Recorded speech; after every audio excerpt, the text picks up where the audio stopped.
JEE mains 2022 का जो हमारा फर्स्ट अटेम्प्ट है वो आज आपकी सारी शिफ्ट जो है खत्म हो जाएगी। हो सकता है आप में से कई सारे स्टूडेंट्स का रिजल्ट यार उनके मुताबिक नहीं आ रहा हो, जितना वो स्कोर चाहते थे वो उतना नहीं आ पा रहा हो, लेकिन क्या अभी भी जो है सेकंड अटेम्प्ट में आपके लिए 160 प्लस मार्क्स का स्कोर लाना पॉसिबल है? तो इसका आंसर है डेफिनेटली हाँ। यहाँ पे जैसे कि यार हम पिछले साल के भी अगर कुछ केसेस उठा के देखें तो कई सारे ऐसे स्टूडेंट्स थे जिन्होंने एक अटेम्प्ट से दूसरे अटेम्प्ट तक अपने परसेंटाइल को एक अच्छा खासा बूस्ट दिया था। तो क्या चीज उन्हें इस चीज को लेकर आगे ले गई? क्योंकि यार उन्होंने जो 2 साल पहले सपना देखा था वो उस सपने के लिए लगातार वर्क करते रहे, उन्होंने उस पॉइंट पे हार नहीं मानी, उन्हें पता था कि यार उनके अंदर पोटेंशियल है और अगर वो एफर्ट्स डालेंगे तो वो चीज जो है वो पॉसिबल हो पाएगी। तो सबसे जरूरी यहाँ पे ये हो जाता है कि अब आपको यार अपने रिजल्ट के बारे में बिल्कुल भी नहीं सोचना है। जैसा भी आएगा जो भी आएगा आपको सिंपली उसे एक्सेप्ट करना है और सेकंड अटेम्प्ट में अपने रिजल्ट को बेटर लाके उस अपने आप को जो है प्रूव करना है। अब यार जो चीज हो गई है उसको हम बिल्कुल भी चेंज नहीं कर सकते, लेकिन अभी भी सेकंड अटेम्प्ट का जो रिजल्ट है वो आपके हाथों में है। तो अगर आपने इस टाइम पे एफर्ट्स डाल लिए तो आप डेफिनेटली जो है ये रिजल्ट ला सकते हैं। और यहाँ पे जो है इस वीडियो में हम उन्हीं पॉइंट्स को डिस्कस करने वाले हैं कि आखिर हमें फर्स्ट अटेम्प्ट से क्या चीजें सीखनी चाहिए और किस तरीके से हम अपने सेकंड अटेम्प्ट को उतना ज्यादा जो है बेटर कर सकते हैं। तो अगर आपने मान लीजिए कि यार अभी ही जो है हार मान ली है तो मैं इस टाइम पे यही कहूंगा कि आप सिंपली जो है वीडियो को यहाँ पे छोड़ दे, क्योंकि आप सिंपली अपना जो है टाइम वेस्ट करेंगे। आपको जो भी अभी पॉसिबल ऑप्शन दिख रहा हो, अगर कोई कॉलेज में एडमिशन मिल रहा है तो ले लीजिए, लेकिन अगर आपने जो है 2 साल पहले जो जेई की जर्नी है वो स्टार्ट की थी ये ड्रीम के साथ कि आपको एक बढ़िया कॉलेज में एडमिशन चाहिए, तो यार सेकेंड अटेम्प्ट के लिए पूरा दम लगाना पड़ेगा। ठीक है ना? तो अभी भी अगर आपके अंदर जो है जोश है, हौसला है, तो यार ये चीज जो है ये पॉसिबल हो सकती है। अब देखिए यहाँ पे जो है ये चीज आप ध्यान से समझिए कि अभी अगर आपके फर्स्ट अटेम्प्ट में 70 टू 80 के आसपास जो है नंबर आ रहे होंगे या फिर थोड़े आसपास हो सकते हैं 90 100 ऐसे कुछ अगर आ रहे हैं, और यहां से हमें जंप करना है 150 टू 160 के आसपास, तो ये जंप थोड़ा सा जो है बड़ा है और अपने पास टाइम कम है। तो किस तरीके से हम चीजों को यहाँ पे जो है पॉसिबल कर सकते हैं? तो यहाँ पे एनालिसिस ऑफ फर्स्ट अटेम्प्ट जो है वो बहुत ज्यादा जरूरी हो जाएगा। मैं ये आपको बोल रहा हूं कि आपको ओवरथिंक नहीं करना है, लेकिन अगर आप एनालिसिस भी नहीं करेंगे तो यहाँ पे आप गलती करेंगे, क्योंकि ये चीज आपको समझना बहुत ज्यादा जरूरी है कि फर्स्ट अटेम्प्ट में आपकी आखिर क्या गलतियां हुई। तो एनालिसिस हमारा किस पैरामीटर्स के बेसिस पे होना चाहिए? तो सबसे पहले तो आपको यह समझना होगा कि कौन से चैप्टर्स में आपको डिफिकल्टी आई, क्या कोई कॉन्सेप्ट ऐसे थे जिसको लेकर आप फेमिलियर नहीं थे, क्या आपकी स्पीड एंड एक्यूरेसी जो है वो उतनी अच्छी नहीं थी। तो ये सारे फैक्टर्स को हमें एनालाइज करना होगा। अब डेफिनेटली यार आपके पास अभी ओरिजिनल पेपर नहीं है, तो हमें जो है मेमोरी बेस्ड पेपर के ही दम पे काम चलाना होगा, और बाकी जितना आपको याद है उस बेसिस पे जो है आप एक सिंपली पेपर पे लिख सकते हैं इन सारे क्वेश्चंस के आंसर।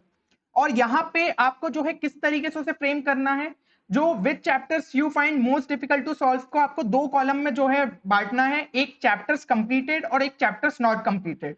तो जो भी आपको चैप्टर्स में डिफिकल्टी आई उनमें आपको ये देखना है कि क्या आप उसका सिलेबस सही में करके गए थे, क्या आपने उसके इनफ क्वेश्चंस प्रैक्टिस करे थे, है ना? और जो चैप्टर्स आपने नहीं कंप्लीट करे हैं उनके बारे में हम बाद में बात करते हैं। तो जो चैप्टर्स कंप्लीटेड है उसमें सबसे पहले देखिए फॉर्मूलेस को एक बार अच्छे से देखिए, सारे इंपॉर्टेंट कॉन्सेप्ट्स को एक बार अच्छे से रिवाइज करिए कि क्या कोई चीज हमसे छूट तो नहीं गई थी। और आपको ये चीज समझनी होगी कि यहाँ पे आपने थ्योरी बहुत अच्छे से भलाई कवर कर ली हो, बट कहीं ना कहीं क्वेश्चंस आपको जो है फेमिलियर नहीं थे, आपने वैरायटी ऑफ क्वेश्चन सॉल्व नहीं किए थे। यही चीज जो है आपके लिए दिक्कत पैदा करी फर्स्ट अटेम्प्ट में। तो यहाँ पे जो भी आपके चैप्टर्स कंप्लीटेड है उन पे थ्योरी से ज्यादा आपको जो है क्वेश्चंस पे फोकस करना पड़ेगा। और जो चैप्टर्स अब कंप्लीट नहीं हुए, मतलब आपने यार वो चैप्टर्स करके ही नहीं गए थे, तो उसी वजह से जो है आपसे क्वेश्चंस नहीं बने, तो इन सबको आपको जो है लास्ट प्रायोरिटी पे रखना है, क्योंकि इस टाइम पे अगर हम कुछ भी चीज नहीं स्टार्ट करते हैं तो वो आपका ज्यादा टाइम लेगी। तो जो ऑलरेडी कंप्लीटेड पोर्शन है, अगर हम उस पर अभी ज्यादा टाइम इन्वेस्ट करें तो वो जो है आपके लिए ज्यादा बेनिफिशियल रहेगा। और जो भी यार चैप्टर्स मान लीजिए कंप्लीट नहीं हुए हैं उनके हम कुछ ऐसे सब टॉपिक्स उठा सकते हैं जो कि आपके लिए थोड़े इजी हो। और ये भी देख सकते हैं पिछले साल के जेई मेंस के पेपर उठा के कि उसमें से मोस्ट रिपीटेड कॉन्सेप्ट्स कौन से पूछे गए थे।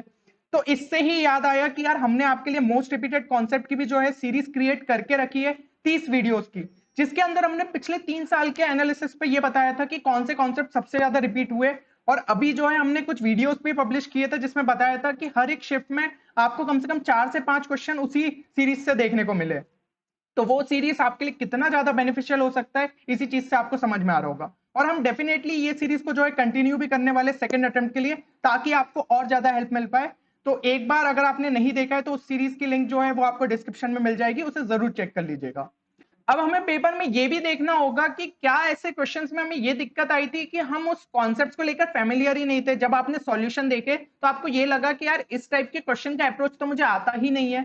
तो ये चीज भी समझना बहुत जरूरी है कि यार आप जो अभी तक सोर्स यूज कर रहे थे, जो बुक यूज कर रहे थे या फिर किसी का चैनल अगर फॉलो कर रहे थे, तो अगर उससे जो है क्वेश्चंस नहीं आए तो यार आपको डेफिनेटली उस सोर्स को जो है चेंज करना पड़ेगा।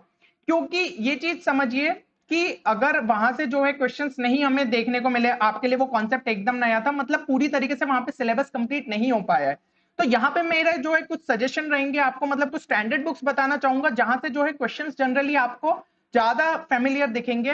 तो एक तो आपका फिजिक्स में आपको पता ही है एससीबी, या फिर आप जो है डीसी पांडे को भी रेफर कर सकते हैं। ये दोनों ही बुक्स आपके लिए काफी ज्यादा यूजफुल रहेगी। तो डीसी पांडे में थोड़ी थ्योरी जो है वो आपको डिटेल मैनर में दी है, तो जो भी टॉपिक्स आपको एकदम वीक लगते हैं उसके लिए आप उसे रेफर कर सकते हैं। बाकी जो है एससीबी से आप रिवीजन करते रहिए। साथ ही साथ एनसीईआरटी को भी आपको यूज करना चाहिए कुछ थ्योरेटिकल चैप्टर से, तो इसकी जो है आपकी प्रिपरेशन अच्छी रहेगी। बाकी आप जो है प्रीवियस ईयर क्वेश्चन तो आपको साथ ही साथ करना ही है। केमिस्ट्री के लिए एनसीईआरटी और एग्जाम्पलर अगर आप सॉल्व करते हैं तो वो काफी ज्यादा सफिशिएंट हो जाती है। 90% आप क्वेश्चंस मान सकते हैं कि इस बार एनसीईआरटी बेस्ड थे, तो ये चीज जो है हमें ज्यादा कुछ दूसरे सोर्स पर ट्रस्ट करने की जरूरत ही नहीं है, एनसीईआरटी आपके लिए बेस्ट रहेगी। मैथ्स में आप अरिहंत या सिंगेज की कोई भी अगर सीरीज यूज कर रहे हैं तो वो आपके लिए जो है बहुत ज्यादा यूजफुल रहेगी। सिंगेज का लेवल थोड़ा सा जो है ऊपर रहता है एडवांस लेवल का, तो अरिहंत की अगर कर रहे हैं तो उससे आपको और ज्यादा जो है बढ़िया तरीके से प्रैक्टिस होते रहेगी। अब यहाँ पे अगर आप जो है स्पीड एंड एक्यूरेसी में मात खा गए, तो यहाँ पे सबसे बड़ा रीजन आपका यही हो सकता है कि आपने sufficient number of mock test नहीं दिए होंगे। अगर आपने यार मॉक टेस्ट नहीं दिए तो आपको जो है दिमाग में एक चीज सेट नहीं हो पाती है, हमें ये नहीं समझ में आता है कि किस सब्जेक्ट से हमें पहले स्टार्ट करना चाहिए, क्या हमारी स्ट्रेटेजी रहना चाहिए। तो अगर आपने यार पहले ही लड़ाई की प्रैक्टिस नहीं की है तो आप लड़ कैसे पाओगे, है ना। तो मॉक टेस्ट यही चीज आपको सिखाती है। तो कम से कम 5 से 10 मॉक टेस्ट जो है वो आपको सेकंड अटेम्प्ट के पहले देने हैं, नहीं तो आप अपनी स्पीड को उतना ज्यादा इंप्रूव नहीं कर पाएंगे। और ये भी चीज समझिए कि यार सिंपली हमें मॉक टेस्ट देने से भी कुछ ज्यादा फायदा नहीं होगा अगर आप उसका प्रॉपर तरीके से एनालिसिस नहीं कर रहे हो। तो उनको जो है एनालाइज करो, अपनी मिस्टेक्स को समझो कि कहाँ पे किस पोर्शन में आपको दिक्कत आ रही थी, कोई चैप्टर्स आपके ज्यादा वीक रह गए या फिर कहीं आपकी पेपर अटेम्प्टिंग स्ट्रेटेजी उतनी वर्क नहीं कर रही हो। तो ये सब पे अगर आप जिस हिसाब से जो है थोड़ा उन्हें चेंज करेंगे चीजों को, तो आप जो है अपने स्कोर को इंप्रूव कर पाएंगे। अगर एक मॉक टेस्ट से दूसरे मॉक टेस्ट में आपका स्कोर गिर रहा है तो आपको वहां पे थोड़ा सा पॉज लेना होगा, आपको चीजों को अच्छे से समझना होगा, फिर ही जो है अगला मॉक टेस्ट दीजिए। तो अब जो अगला आपके पास टाइम बचा है आपको इसी टाइप से जो है मॉक टेस्ट को देना चाहिए। अब एक और चीज कि हमने जो कॉमन चीजें देखी सारी शिफ्ट्स में, अगर हम प्रॉपर तरीके से एनालिसिस करें तो कुछ कॉमन चीजें तो आप यूं ही पकड़ लेंगे। सबसे पहली चीज थी कि केमिस्ट्री ज्यादातर जो है एनसीईआरटी से पूछी गई, ठीक है ना। तो एनसीईआरटी अगर आपने अभी तक नहीं करा 11th और 12th की, तो फिर से जाके बुक्स को प्रॉपर तरीके से छान मारो, जितनी इंपॉर्टेंट चीजें हैं सब आपको जो है समझ में आनी चाहिए। मैथ सेक्शन जो है वो हर शिफ्ट में ही लेंदी आया है, तो ये भी एक बहुत बड़ा रीजन था कि काफी सारे स्टूडेंट्स यार अटक गए पेपर में, उनके क्वेश्चंस कंप्लीट नहीं हो पाए, तो ये भी एक बहुत बड़ा इंपॉर्टेंट फैक्टर हो जाता है। देन प्रीवियस ईयर कॉन्सेप्ट्स या फिर क्वेश्चंस आप कह सकते हैं कि तीनों ही सब्जेक्ट में जो है आपके रिपीट हुए। तो हमने तो यार अभी लिमिटेड सेट ऑफ वीडियोस बनाए थे, सिर्फ 30 वीडियो बनाए थे, उसमें भी इतने क्वेश्चन जो है अगर रिपीट हो रहे, तो अगर आप सोचिए कि अगर तीनों साल के पेपर को आप अच्छे से लगा के जाते तो आपके कितने ज्यादा कॉन्सेप्ट्स रिवाइज हो जाते। क्योंकि देखिए 3 साल के पेपर को अगर आप देखें तो बहुत सारी मल्टीपल शिफ्ट्स हुई है, तो एक तरीके से आपका पूरा चैप्टर ही वहां पे कवर हो जाता है, ठीक है ना। तो थ्योरी अगर अच्छे से पढ़ ली तो क्वेश्चंस के लिए वो बहुत अच्छा हमारा सोर्स होता है, हम उस पर काफी अच्छे तरीके से ट्रस्ट कर सकते हैं क्योंकि एकदम रेलिवेंट क्वेश्चंस को आप वहां पे प्रैक्टिस करते हो। साथ ही साथ ये चीज भी देखी गई है कि मेन स्पेसिफिक टॉपिक्स को हम इग्नोर नहीं कर सकते। तीनों ही सब्जेक्ट के लिए ये बात लागू होती है, कभी कभी उनसे जो है एक दो क्वेश्चन आते रहते हैं, तो वो चैप्टर्स को छोड़ना जो है सिंपली हम पे भारी पड़ सकता है, क्योंकि वो इजी चैप्टर्स रहते हैं और स्टूडेंट्स जनरली करके ही जाते हैं। तो यहां पे हमें एक चीज तो क्लियरली समझ में आ रही है कि हमें फिजिक्स और केमिस्ट्री पे और ज्यादा फोकस करना चाहिए, क्योंकि ये थोड़े से आपके लिए स्कोरिंग हो जाएंगे सेक्शन। इनका लेवल जो है आपका मॉडरेट के आसपास देखने को मिल रहा है या इजियर साइड पे देखने को मिल रहा है, बट मैथ्स ज्यादातर शिफ्ट्स में जो है टफ आई है, थोड़ी लेंदी आई है। तो यहाँ पे आपको फिजिक्स और केमिस्ट्री पे जो है और फोकस करना चाहिए। अब केमिस्ट्री की अगर हम बात करें कि केमिस्ट्री में आपको क्या क्या चीजों का ध्यान रखना है, तो एनसीईआरटी जो है वो आपका पहला टारगेट होना चाहिए कि एनसीईआरटी आपको सबसे पहले जो है जाके खत्म कर लेनी है। उसके बाद जेई मेंस के पीवाईक्यूज देख लीजिए 2019 से लेकर 2021। आई थिंक यहाँ पे आपके बहुत सारे कॉन्सेप्ट्स और आइडियाज जो है क्लियर हो जाएंगे। एक चीज आप और कर सकते हैं, एक सेपरेट कॉपी जो है उसको मेंटेन करिए, उसमें फिजिकल केमिस्ट्री के सारे फॉर्मूलेस लिख लीजिए क्योंकि काफी सारे क्वेश्चंस हमें फॉर्मूला बेस्ड देखने को मिले।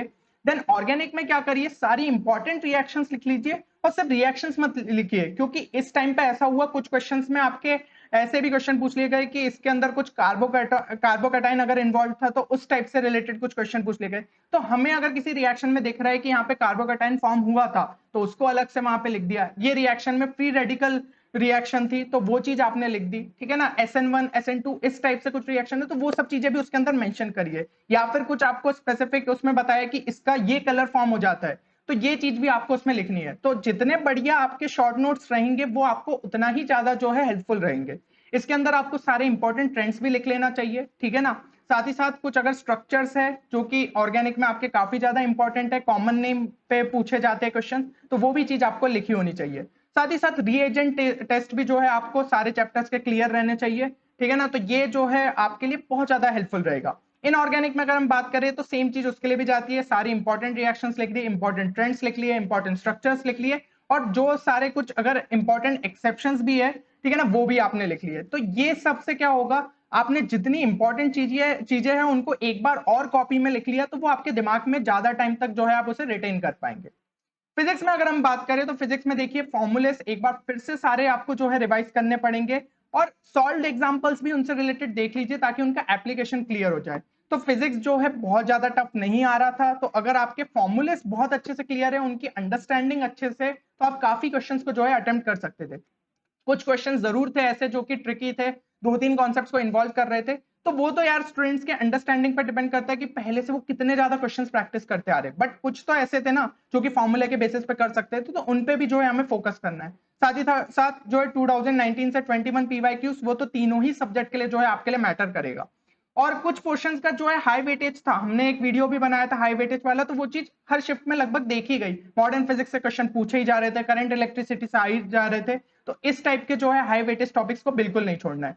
साथ ही साथ मेन स्पेसिफिक टॉपिक्स को भी नहीं छोड़ना है, जैसे कि semiconductor, communication devices, dimension and error, यहाँ से भी जो है क्वेश्चंस हमें देखने को मिल रहे हैं और ये इजी चैप्टर्स है, तो इनको भी जो है आप जरूर करके जाए।